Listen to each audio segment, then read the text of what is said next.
So this is another video exploring pairs in tarot. Why is understanding the pairs so important? Well, it's simple. We've only got 78 cards in a tarot deck. That may seem like a lot, especially if you're learning, but 78 cards to reflect every possible experience is not enough.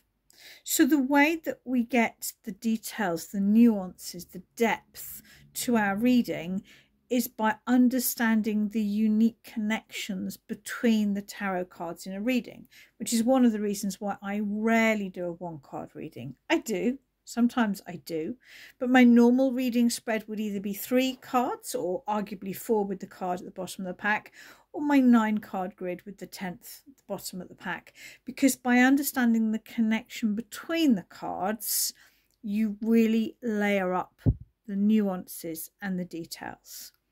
Now, there are 2 ways to look at pairings. The first way, which is a really useful way, is to look at the details.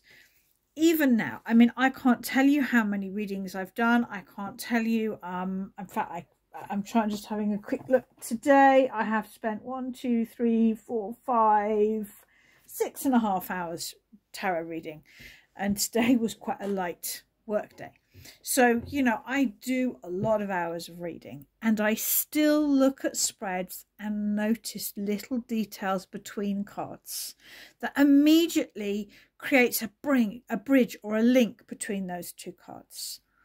So understanding your cards, I think it is important, but memorizing keywords is less important. What is really, really important when you do a reading is that you take the time to look at the cards so that you notice any similarities between different cards in a reading. And one of my favourite little details is the sunflower. To the best of my knowledge in the Rider-Waite deck, because, you know, there are other people that sometimes bring things to my attention, which I'm always pleased to notice and learn.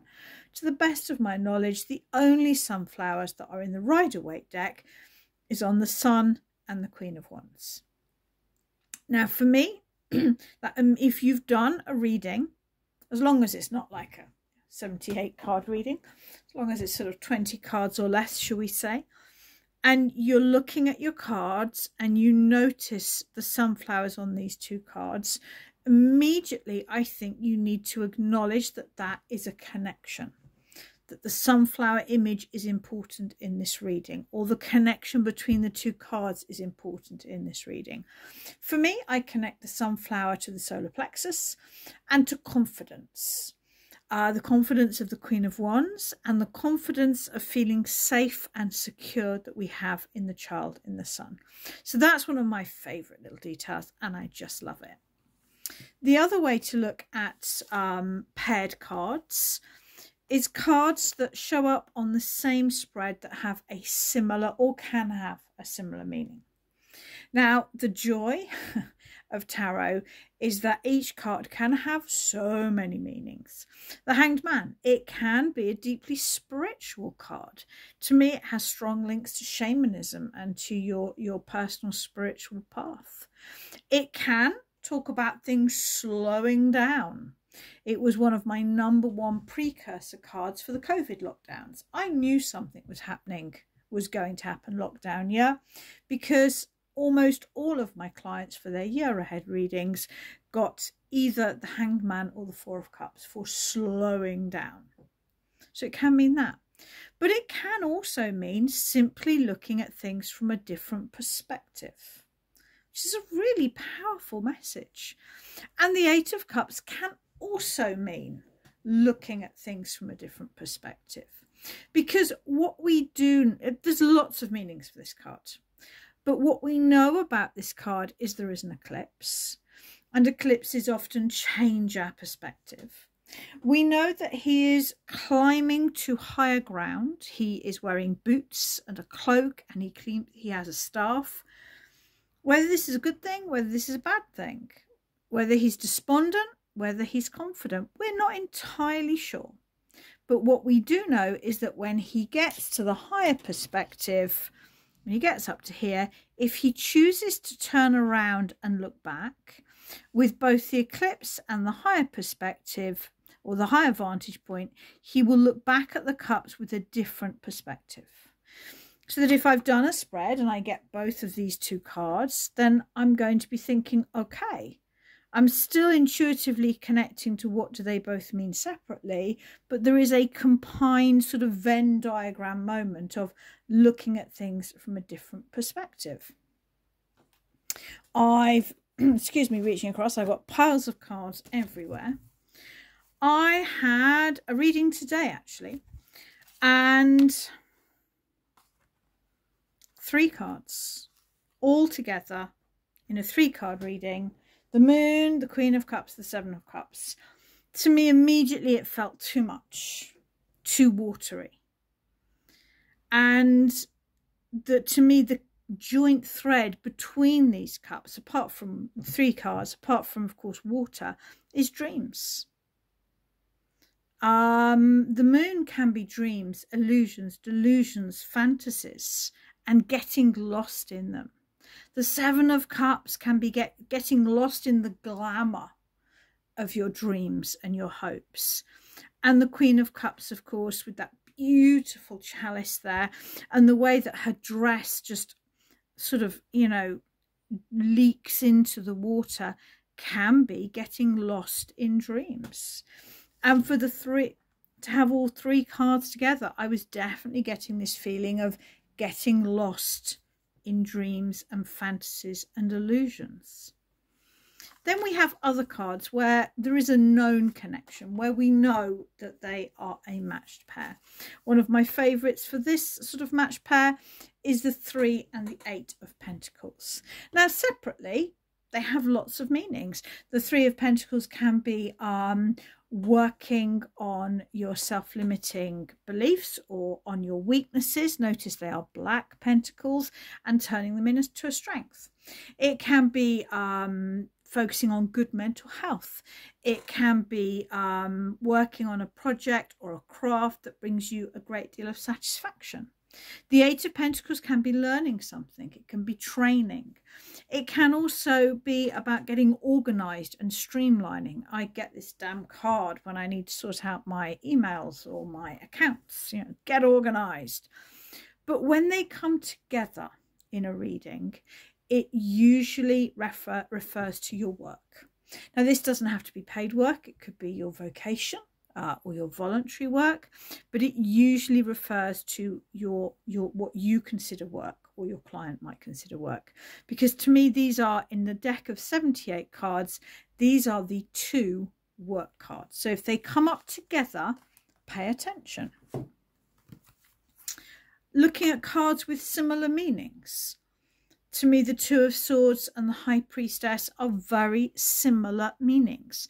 They're about connecting to the collective unconscious, or the spiritual side of life, or your inner world, whatever you want to call that.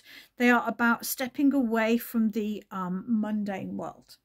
They can be about being isolated, about separating yourself from the everyday world. And in a reading, again, they may suggest too much of that. They may suggest that you are too focused on your intuition or your inner world, that you are too isolated.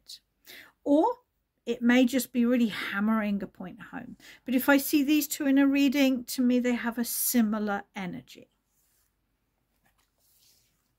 And again, very similar with the Empress and the Queen of Pentacles. They are both connected with mothering. They may refer to our mothers. They may refer to mothering ourselves. They may refer to a partner or someone in our life who is seeing us as the mother figure even. And don't forget, that can refer to males and females, can do the mothering role, even though maybe we don't want to. In a relationship spread, if the person I'm reading for is not wanting children, or hasn't got children, or children isn't something that they are interested in, then I might be very worried about these. It might suggest that one of the partnership is seeing the other as a very maternal or mothering figure, which can be a huge red flag. So the two together I really see as, you know, being very reflective of each other. And just my last pairing here. Sometimes you really don't notice the pairing until you are looking at a spread. And this is why memorizing isn't enough, okay? My number one advice for you, if you're reading the cards, whether you are an absolute beginner and it's your first time ever, or whether you've been reading for 50+ years, is take the time to look at the cards. They have pictures for a reason. They have pictures to contain more information than we can ever remember, particularly when we start talking about the pairings. So the thing between the Lovers and the Devil is it's actually very similar imagery. It's just from a different perspective. In the Lovers, Adam, Eve, and the angel all seem to be aware of each other. They seem to have consciously chosen to be in that relationship. Whereas in the Devil, we still have Adam and Eve. We still have Eve to the left and Adam to the right. But they appear to not be aware of the Devil. There doesn't seem to be any eye communication between any three of the figures.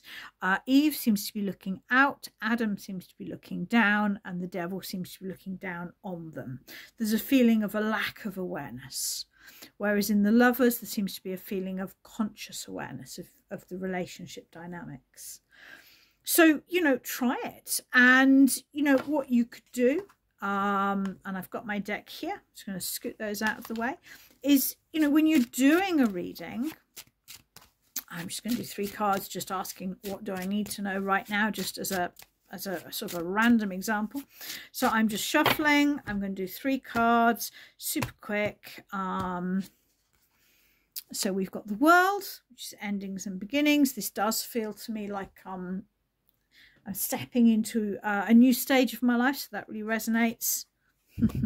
We've got the lovely Sun card with the sunflowers. Similarities between those two, I guess, and this is a stretch because I am pushing the point here.